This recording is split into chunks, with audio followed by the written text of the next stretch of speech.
So many believers quote Romans 8:28, but few actually understand the depth behind it, right? This isn't a feel-good verse. It's an anchor for people walking through pain and waiting and unanswered questions.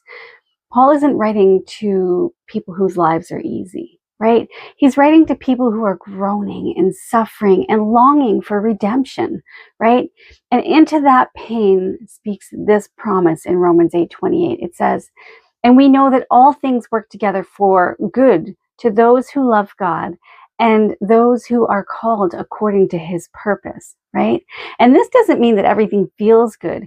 It means that God is actively weaving good out of every circumstance for those who actually love him, right? Even in the waiting, even in the confusion, even in the pain, God is working, right?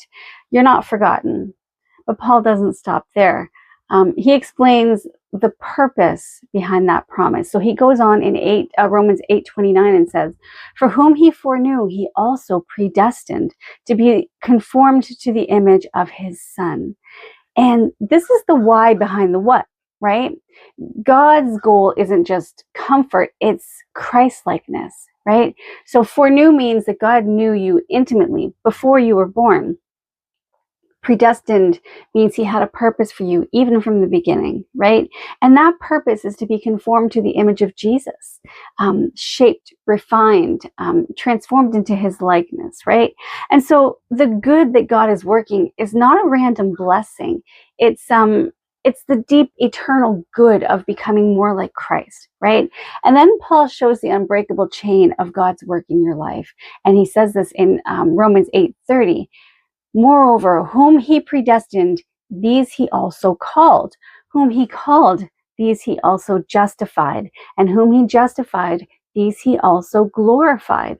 So predestined means God had a purpose for you, right? Called means that he drew you to himself. Justified means that he made you righteous through Christ, right?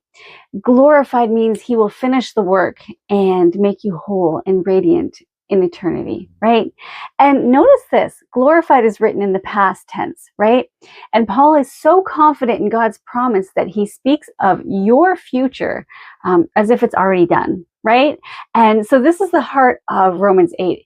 God is not just present in our lives. He's purposeful. He's not just watching us. He's weaving the bad into good, right? He finishes what he starts. So even when life feels chaotic, God's working all things towards your transformation, right? And eternal glory. So where in your life do you need to trust that God is weaving something deeper than what you can see right now?